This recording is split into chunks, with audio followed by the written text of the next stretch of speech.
wa saikolojia wasisitizwa kuboresha malezi kwa wanafunzi. Zaidi ya watu 16 wajeruhiwa katika mji wa Tel Aviv nchini Israeli kufuatia shambulizi la Irani dhidi ya makombora ya balistiki. Na katika michezo na burudani, Bajiwani watamba mbele ya Baji3 katika mashindano ya Media Day. Habari mtazamaji wa UoI Digital popote pale unapotufuatilia, natumai hujambo na karibu katika taarifa ya habari. Jina langu ni Joseph Kimwecha, nitakaye kupitisha katika habari za kitaifa, kimataifa, biashara, bila kusahau michezo pamoja na burudani. Karibu. Wawakilishi wa makamu mkuu wa chuo kikuu cha Iringa Profesa Emmanuel Matiku na Dr. Dorothy Rubawa wamehitimisha mafunzo ya saikolojia na malezi kwa walezi kutoka chuo kikuu cha Dodoma. Tuungane na Francis Mkinga kwa undani wa habari hii. Wakizungumza wakati wa kutamatisha mafunzo hayo, wawakilishi hao wameeleza umuhimu wa kutumia maarifa walioyapata katika kuboresha malezi na usimamizi wa wanafunzi, huku wakionyesha utayari wao katika kuhakikisha wanatoa elimu iliyo bora. Sasa kuna haya mafunzo ya saikolojia. Ninyi kazi yenu mnayoifanya, mafunzo hayo mliokuwa mnapata ndio msingi hasa wa kazi hiyo, kwa sababu ni kazi ambayo unahitaji, unashughulika na watu wenye matatizo mbalimbali, unashughulika na wanachuo.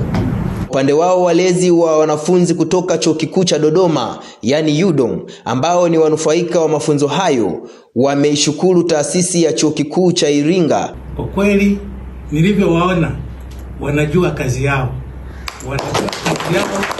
wanaipenda na wanapenda kuifanikisha. Kwa kweli hilo limetutia moyo sana, na wenzangu wamefurahi sana. Chukua muda huu kuwapongeza kwa kazi ambayo mmeifanya wiki nzima hii.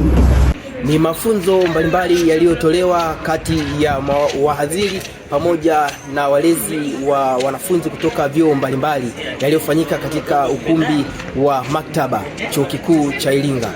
Mimi ni Francis Mkinga wa UoI Digital. Mganga mfawidhi wa zahanati ya Lutheran iliyopo Tumaini mkoani Iringa ameeleza madhara na athari mbalimbali zitokanazo na utoaji wa mimba kwa wanawake. Jacqueline Mwakabwenda ana undani wa taarifa hii.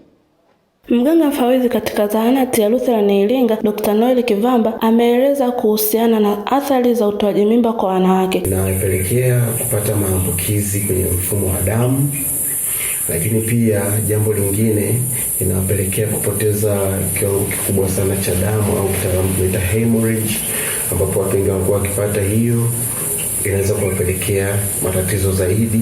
Lakini changamoto nyingine ambayo wanaipata ni maumivu makali ya tumbo ambayo yanakuwa sio ya kawaida, ambayo haiwezi kuvumilika. Lakini changamoto nyingine ni uharibifu wa mfuko wa uzazi tunasema. Lakini changamoto nyingine ambayo wanaweza kupata inaweza kuwapelekea kupata utasa, manake mwanamke anakuwa hana uwezo tena wa kuweza kuzaa. Lakini madhara mengine ya mwisho ambayo ni makubwa zaidi, huwa anakuwepo kwenye chance kubwa, au tunasema anakuwepo kwenye nafasi kubwa ya kuweza kufariki. Naye mkazi wa Mzalendo Upendo Ezekiel ameeleza sababu mbalimbali zinazowapelekea wanawake kutoa mimba, huku hali ngumu ya kimaisha ikiwa ni sababu mojawapo. Sababu kuu moja ya kwanza ni ugumu wa maisha. Pili ni changamoto ya mahusiano. Unaweza kukuta kijana alikuwa kwenye relationship na binti, walikuwa tu kwenye nia nzuri ya mahusiano, lakini ikaenda binti akapata ujauzito. Lakini ukakuta kijana hajajijenga kiuchumi, akakataa ule ujauzito. Binti naye akiangalia mazingira yake ya kiuchumi, ya kifamilia ni magumu, anaona kuliko kuteseka na ili tumbo ni heri afanye hiyo abortion au kutoa ujauzito. Pia mwanafunzi wa kitivo cha sheria mwaka wa pili chuo kikuu cha Iringa, Miriam Nuhu, ametoa sababu za wanawake kutoa mimba, huku akitoa ushauri kwa wanawake wanaotoa mimba. Ni mwanamke anakuwa amepata mimba isiyotarajiwa, kwa hiyo anaamua kufanya maamuzi ya kwenda kuitoa ile mimba kwa sababu haikuwa kwenye malengo au haukuwa mpango wa yeye kupata hiyo mimba. Utoaji wa mimba kwa wanawake umeonyesha kuwa na athari kubwa sana katika mfumo wao wa uzazi. Nikiripoti kutoka zahanati ya Tumaini, ni mimi Jacqueline Boniface Mwakabwenda, UoI Digital.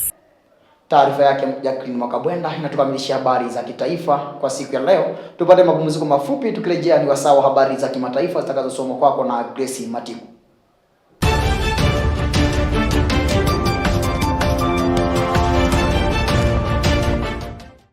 Iran imeendeleza shambulio kubwa la kombora la ballistic lililolenga maeneo ya katikati ya Israel, hususan ndani na pembezoni mwa mji wa Tel Aviv na kusababisha majeruhi wasiopungua 16, huku uharibifu mkubwa ukiripotiwa katika makazi ya raia, barabara kuu na miundombinu.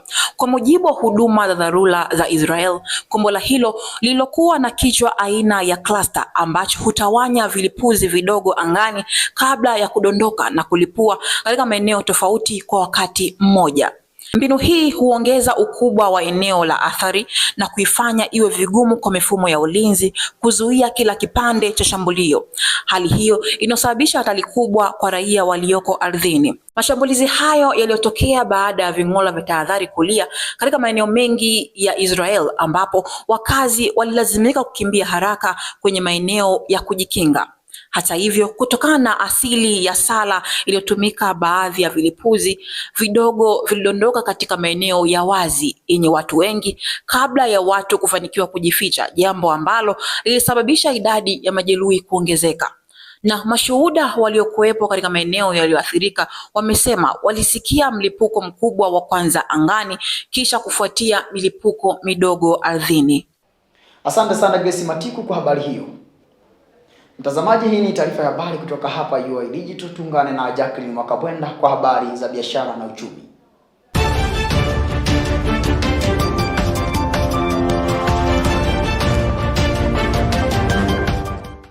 Wauzaji wa mbao mkoani Iringa kata ya Kiesa wameeleza faida na changamoto wanazozipata katika uuzaji na upatikanaji wa bidhaa hizo. Muuzaji wa mbao katika duka mojawapo wa kata Kiesa, Lina Adam, ameeleza tofauti za upatikanaji wa mbao kulingana na misimu. Ameeleza kwamba upatikanaji wa mbao kipindi cha mvua ni tofauti na upatikanaji wa mbao kipindi cha kifuku.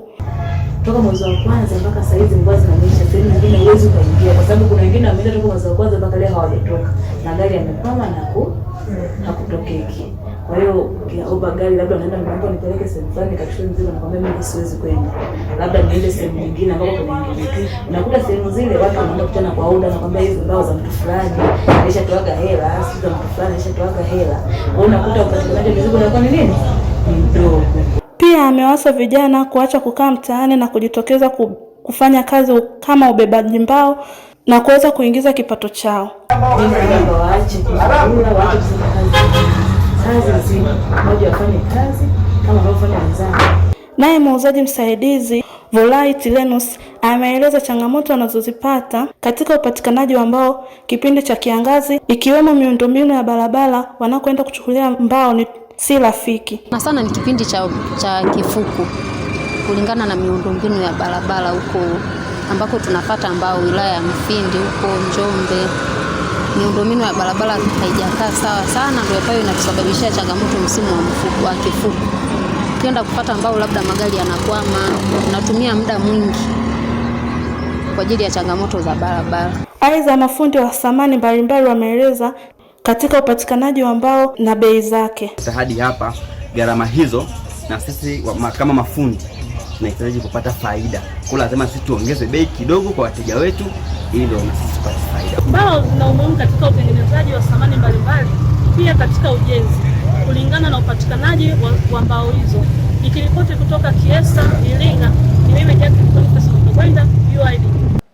Shukrani sana Jacqueline Mwakabwenda kwa habari hizo za biashara na uchumi. Mtazamaji, sasa ni wasaa wa habari za michezo na burudani. Tuungane na Daniel Mwitula kwa undani wa habari hizo.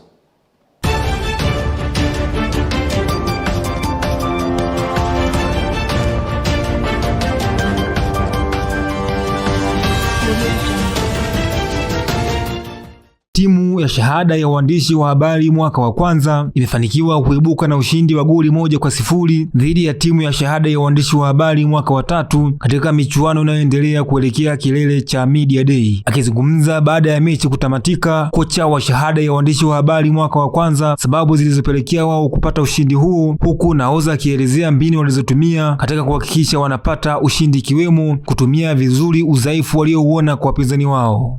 Tumejipanga sana katika kuhudhuria katika mazoezi na hatimaye tumeona matokeo ya mazoezi, tunaendelea kufanya vizuri.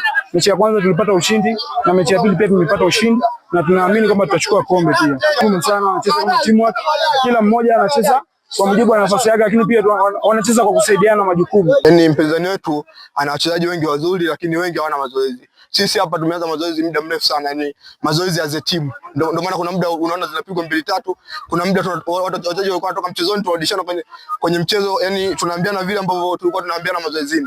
Kwa upande wake, kocha wa shahada ya uandishi wa habari mwaka wa tatu amesema wamepoteza mchezo kutokana na mabadiliko ya lazima na kuwasifu wapinzani wao juu ya ubora waliokuwa nao wakati wa mchezo. Naye nahodha wa timu hiyo ameongeza kuwa wamepoteza mchezo kutokana na kukosa muunganiko mzuri wa wachezaji, huku wakiwaahidi mashabiki kufanya vizuri kwenye michezo inayofuata. Mpira wa miguu, sababu za lazima waga zinaribu mipango na mbinu za timu.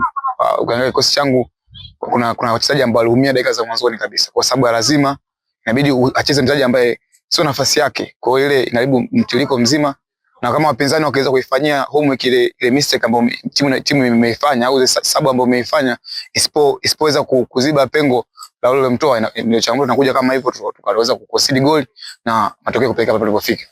Personal case kwa maana mtu mmoja kufanya vizuri, nafikiri ni mazoezi, kwa sababu hata ukiangalia wachezaji wengi sasa hivi tofauti na miaka iliyopita ambayo tulikuwa mabingwa, kidogo ameongezeka, kuna wengine miili imekuwa mikubwa, kwa hivyo kunahitajika muda kidogo, kwa maana ya process ya kuweza kubadilisha kidogo miili kurudi kama ilivyokuwa mwanzo ili kuweza kufanya vizuri. Sasa hiyo ni process ya muda mrefu. Kutokana na matokeo ya hii leo, hali ya Baji 3 FC imezidi kuwa ngumu, huku wakiwa wabakiza mchezo mmoja ili waweze kupata hatima yao. Nikiripoti kutokea viwanja vya Kigonzile, mimi Daniel Mwitula wa UoI Digital. Asante sana Daniel kwa kutupitisha viwanjani.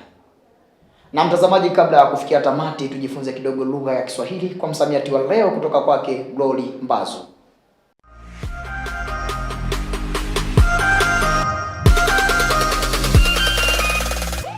Habari mtazamaji wa UoI. Karibu katika kipindi chetu cha msamiati wa leo. Msamiati wetu wa leo ni neno bawabu. Unaelewa nini kuhusu msamiati bawabu? Twende tukawatazame baadhi ya wanafunzi wa chuo kikuu cha Iringa wanaelewa nini kuhusu msamiati bawabu. Na msamiati wetu unaitwa bawabu, neno la Kiswahili. Unaelewa nini kuhusu neno bawabu? Bawabu kwa namna ambavyo mimi naelewa ni kama mlinzi au msimamizi wa kitu fulani. Maana ni kwamba yeye anatoa uongozi, unaona kwamba mtu kufanya kitu fulani, maana kama ni mlinzi. Sio kama nishikiada hapa chuoni, unaona kwamba mlinzi pale getini, na maana mwanafunzi akija hata kama bila ID, sababu sheria kuingia hapa chuoni lazima uwe na ID, si ndio? Hata akija bila ID, mlinzi anaweza asimruhusu yule mwanafunzi aingie ndani ya chuo. Kwa moja kwa moja, sababu ni kama mtu ambaye anasimamia kitu fulani, kama ni usimamizi kwenye swala fulani, si ndio? Kwa uelewa wangu, neno bawabu ni wale walimu, sijui nielezeje, ila ni mlinzi anayekaa mlangoni.